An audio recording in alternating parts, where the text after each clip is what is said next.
All right, well, I'm going to bring up our next speaker here and tell you a little bit about Ronnie Moas.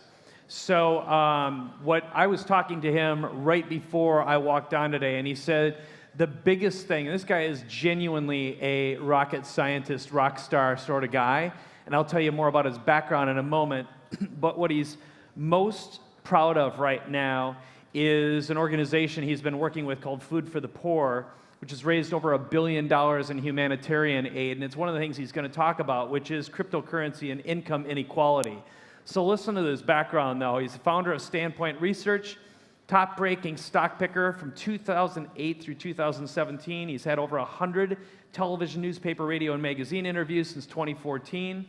And right now, his daily notes and 50 to 75 stock recommendations annually, and he covers crypto. Now, he's got an MBA from City University of New York and has authored more than 1,000 research reports during his career. And he started Standpoint Research in 2004 after spending 5 years developing his 155 variable computer model. So clearly, this guy understands data and research. But as he said earlier, what he's most proud of, what he's dedicated his life to right now is actually making a difference and using cryptocurrency to make a difference in the world. So if that's something you're interested in, you're going to love Ronnie. So you ready to rock and roll, my friend? Take it away. Let's give him a big round of applause.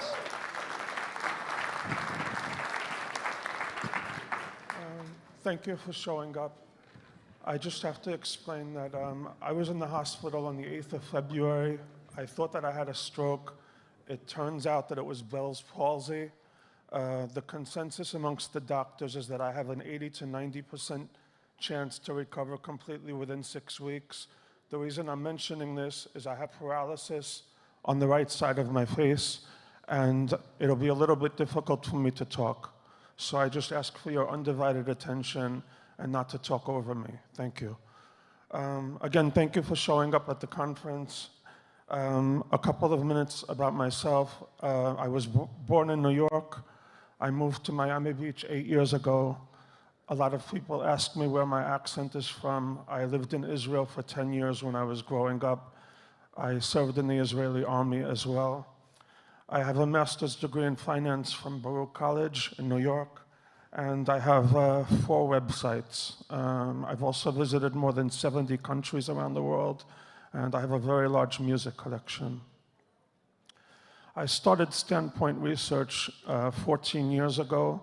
I put out daily notes via email and dozens of stock recommendations during the course of the year.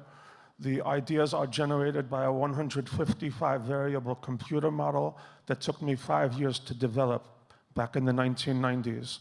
Once I get an idea off the computer model, I apply heavy fundamental and subjective overlays before going out with an actual recommendation.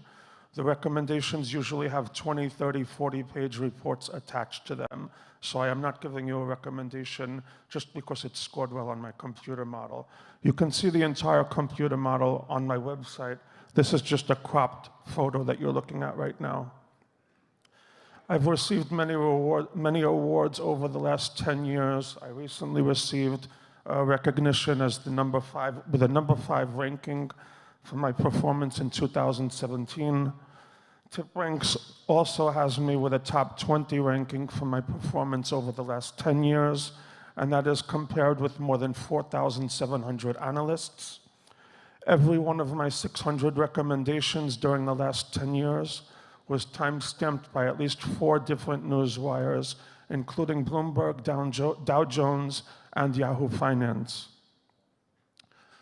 A week does not go by that I am not asked to be a headline speaker at a conference. I only have one condition when someone asks me to speak at their conference. I don't ask for airfare, I don't ask for payment, I don't ask for a hotel room. If they let me speak about this charity for 10 minutes, I show up. If they don't let me speak about the charity, I don't show up. Food for the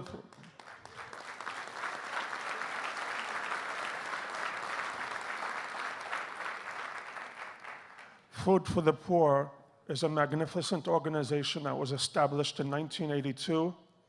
Last year, we distributed $1 billion in humanitarian aid to 18 Latin American and Caribbean countries.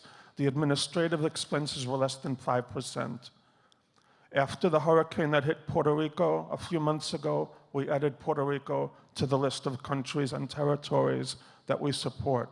I have spent a lot of time with this organization at their headquarters in Haiti and at their headquarters a few minutes away from where I live in Miami Beach.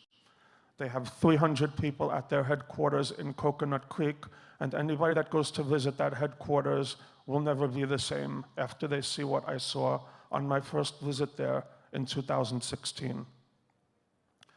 Last year, we distributed more than $1 billion in humanitarian aid. The main recipients were Haiti, $366 million, Guatemala, $261 million. The other large beneficiaries were the Dominican Republic, El Salvador, Honduras, Jamaica, and Nicaragua. We do not give out money. Everything is food, medicine, clothing, construction materials. All we need is cash donations to get these 3,660 container loads of humanitarian aid to the 18 countries that we operate in. We get between $3,000 and $4,000 of container loads, between 3,000 and 4,000 container loads of humanitarian aid every year, and all we need is a little bit of money to get the container loads to where they need to go. I have given so much of my time and money to this charity that the executive director of the charity took me with him to Haiti back in March. What you see in the lower left-hand corner is the way hundreds of millions of people are living right now around the world. They sleep side by side on the street, 100-degree temperatures, sleeping in their own urine with rats and roaches. These are the conditions that people are living in. This is the inside of a house for 6 people. There's nothing else there. These are 2 grandparents raising their 4 grandchildren in a 200-square-foot mud shack. The only reason their grandchildren have a nice change of clothing on right now is because they go to our school. That's the only change of clothing that they have.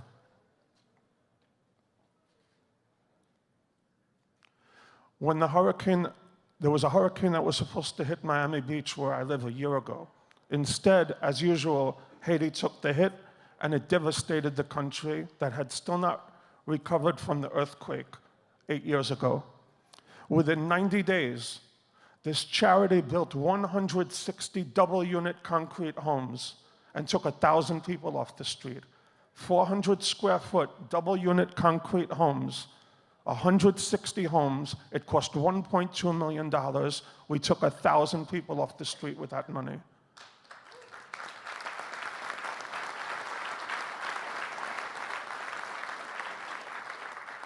A few minutes from where I live in Miami Beach, there are pigs, P-I-G-S, pigs, living in $6 million homes with $3 million boats parked outside their homes because their homes are not suitable to entertain their guests. And guess what? They don't use the boats that they bought either. That's $9 million. I take 7,000 people off the street with that money. There is no way on earth to justify the way people spend money on themselves for things that they don't need. Is the comfort of one person more important than the lives of 7,000 people? We have enough in this world to satisfy everyone's needs, but not everyone's greed. And because there are people spending money on themselves on things that they don't need, we have 1 billion people living in poverty right now.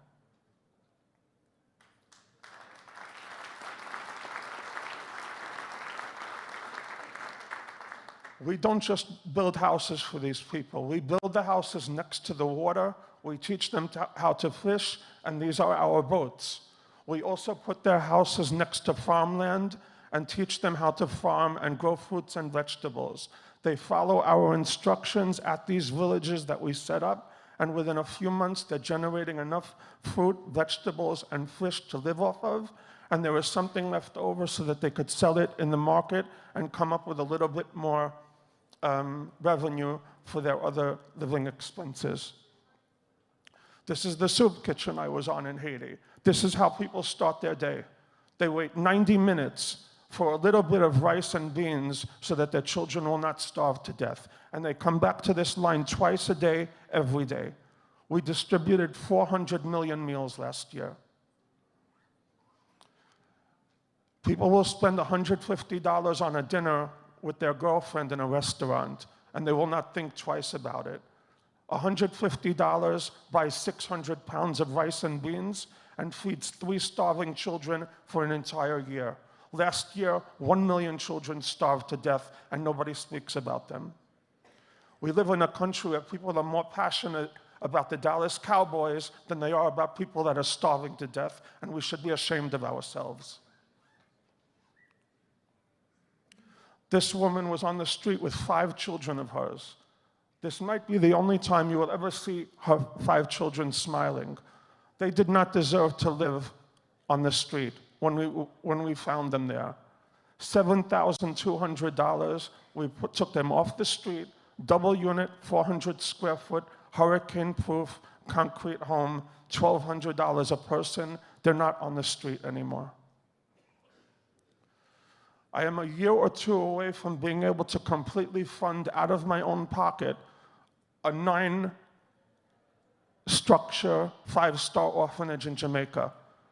And it's not even going to cost me $1 million. And the $1 million is going to cover my overhead expenses for 10 years. That includes a library, a greenhouse, administrative office, dormitories, a playroom, a classroom, a kitchen, a health clinic, and a church. $1 million, 100 kids are going to be taken off the street from the time they're in kindergarten until the time they go to high school.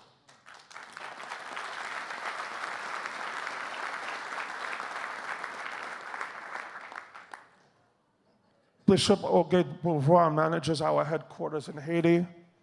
There's 200 people there. Angel Aloma in the middle is the executive director of the US operations. Last year, we gave Haiti more than $300 million in humanitarian aid. We have 4,500 beneficiaries there. Every single one of them is vetted. On average, each beneficiary gets $75,000 in aid from us. Every old age home, every hospital, every orphanage, every school, every farm, every fishing village gets assistance from us. We don't give anyone everything that they need because then they will become dependent on us, but we give everybody something. This is the reception that I got when I visited one of our schools. 100 kids were there to greet me, singing and dancing and telling me how much they appreciate what we did for them. These kids are going home tonight. There's not going to be dinner waiting on the table for them. They live in one of the poorest slums in the world. Their parents are living on less than $3 a day. If you see these children walking around naked on the street, it's because they have one change of clothing and their parents are probably washing their clothes at that particular time. Now, before I get into the cryptocurrency that you came to hear about, everybody got a sheet of paper when you came in, and I'm asking from the bottom of my heart that you leave a donation for this charity. And please don't throw us any bones. We don't need any bones from people. We need to put rice and beans in these people's stomachs. We need to build hospitals, orphanages, old age homes, farms, and fishing villages. It easily could have been you people that were in their place today. We don't get to choose our parents. And you should be treating these people exactly the way you would want to be treated had the tables been turned.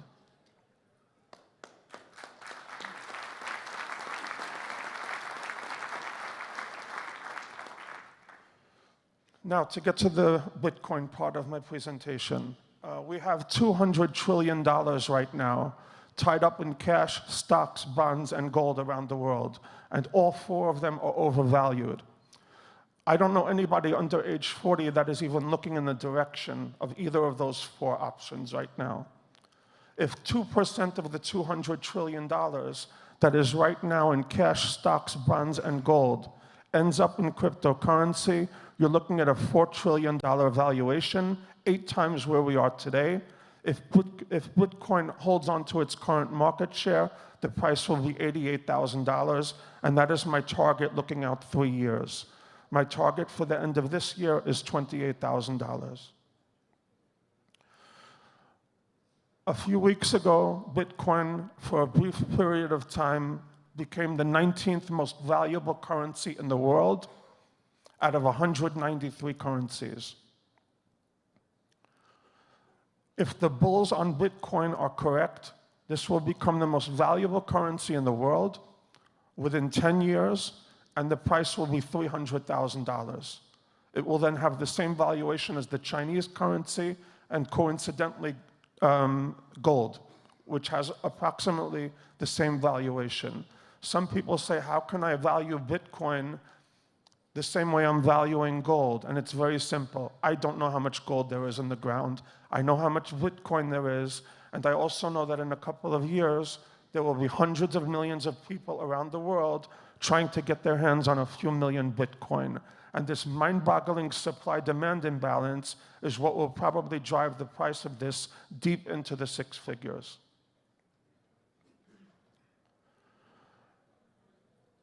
A lot of people missed out on Amazon 20 years ago. This is your second shot. And if you decide to stay on the sidelines, you have nobody to blame but yourselves 20 years from now. Because this is what the cryptocurrency chart may look like 20 years from now. The Bitcoin chart may look the same way as well. And we're on the far left end of this chart right now. We're just getting started. Everybody remembers what Buster Douglas did to Mike Tyson. You remember what Amazon did to the shopping malls, what iPhone did to BlackBerry, what Facebook did to MySpace, and what Uber is doing to the yellow taxi drivers right now. There is no guarantee that Bitcoin will remain at the top of the mountain. It can go to zero tomorrow. It's a currency. It will sink or swim based on consumer confidence. If Coinbase gets hacked tomorrow, Bitcoin will be trading at $5,000 the next day. So you don't want to put all of your eggs in one basket. You have to be diversified with your cryptocurrency portfolio. The problem with that is when you diversify away from Bitcoin, the lower down you go on CoinMarketCap, the more risk you're taking. Not only do you want to be diversified across many currencies, but you have to unfortunately be diversified across a half a dozen different exchanges. The consensus is that one of the major exchanges will get hacked. And if all of your money is in that exchange, you're in trouble. If you have your money spread out across 5 different exchanges and one of them gets hacked, you only lost 20% of your money. And that's okay, because if the bulls are right on this, you're going to make hundreds of percent on the other 4 accounts that were not hacked. I can take what I learned in the 20 years in the stock market and easily apply that to what's going on right now. I'm seeing the same thing right now that I saw 20 years ago in the dot-com bubble. And just like the NASDAQ sent you clear signals 20 years ago on which names you wanted to have in your portfolio, CoinMarketCap is sending you those same signals right now. It's telling you that the 4 or 5 names that are going to be here 10 years from now are staring you right in front of the face, and they are in the top 20 right now. So do not ignore the signals that the market is sending you. You're not smarter than the market, and if you try to look for these names outside the top 100 or outside the top 500, you have nobody but yourself to blame if you get burned. A lot of people ask me about the futures market. I don't pay any attention to it any more than I pay attention to the people that tried to short Amazon the last 15 years. They got their heads handed to them on a plate. The stock went from $28 to $1,400. And that's probably what you're going to see happen in crypto over the next 10 years. There will be some volatility because of the people in New York and Chicago, and you have to take advantage of that. It happened 10 days ago, and anybody that follows me on Twitter knows that I bought at 8,400, I bought at 7,700, and I bought at 7,200. So you have to take advantage of the volatility. If you like a name and it goes on sale and you have conviction in it, you add to your position. In my opinion, we are very close to having a watershed moment in this industry that is going to send Bitcoin and the coin market cap where I think it's going in the next year or two. And it will probably come from a batch of ETFs that hit Wall Street that will allow the average person to shift part of their portfolio into crypto without worrying about an exchange getting hacked, without having to try and figure out how to deal with a Trezor device. The watershed moment that I'm looking for in the next year is going to be similar to what you saw with the Netscape browser 22 years ago. We went from 1 million users on the internet to 10 million. Then the Netscape browser came out, and we went to 1 billion users overnight. That red circle in the lower left is where we are right now in crypto, and that is where we are on the Netscape chart 20 years ago. We're in the second inning of a 9-inning ball game right now. If you're going to try and pick a flower out of the weeds, you are on your own. You're not going to get that from me. That is not part of my service. I focus exclusively on cryptocurrency recommendations that are in the top 50. Sometimes I will go down to the top 100. When you are thinking about an entry point with Bitcoin, you can get in now when there is risk, uncertainty, and obstacles in front of you, and you can buy a Bitcoin for $10,800. There is a lot of risk right now, but the upside is 10 or 20 times from the current price. If you want to wait until all of the obstacles and uncertainty is removed, it's going to cost you triple or quadruple to buy a ticket into this arena. You won't have any risk, but you will not have the upside either. And that's the same dilemma that biotech investors have when they have to decide between going into a biotech name that is in phase 1 versus a name that is in phase 2 or phase 3. It only costs $100,000 to pull off a scam in this industry, unfortunately.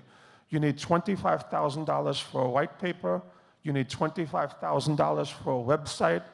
You need to pay someone under the table $25,000 to sign off on your white paper. And then you need someone to speak on behalf of the company to the public who can lie to your face. That's all you need. And if you do that, you have a few $1 million in your bank account a few days later. 90% of the 1,000 names on CoinMarketCap are low quality, risky, garbage, pump and dump, scam operations. A few years ago, I would tell my clients you can expect 10 to 15% returns annually in the stock market, and they would kiss my feet. Today, I promise people 100% upside, and they say that's not enough for me. I want you to give me an ICO that's going to triple tomorrow.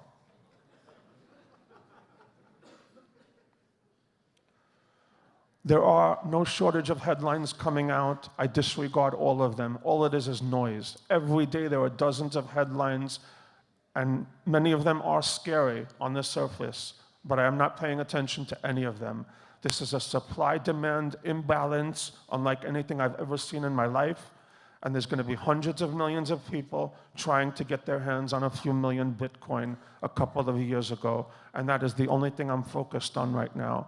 This is all noise that scared people out of an opportunity of a lifetime a couple of weeks ago when these headlines came out, and we jumped already 75% since the low point of $6,000.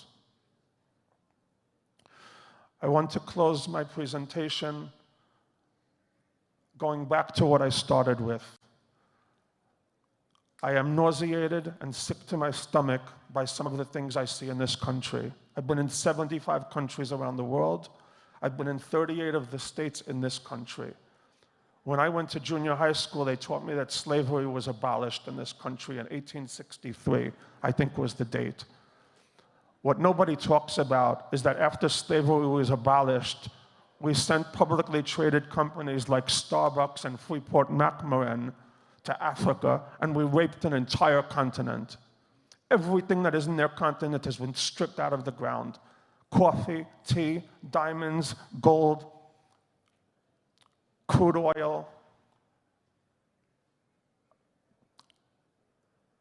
And that is why we have a situation today where the top 1% has more wealth, 100 times more wealth, than the bottom 50% of the world population.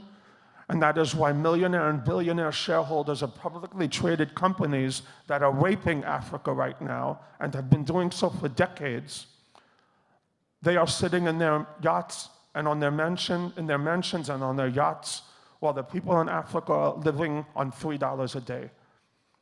You have a way to level the playing field by donating to a charity like the one I'm supporting. Nobody deserves to be living on less than $3 a day, while others are sipping champagne and eating caviar on their yachts. Enough is enough already. Okay.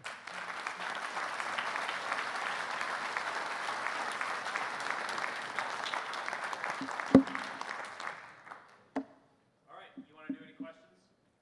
We have one for you, Ronnie, if that's all right. He says, one question, which is, what are the key signals you look for?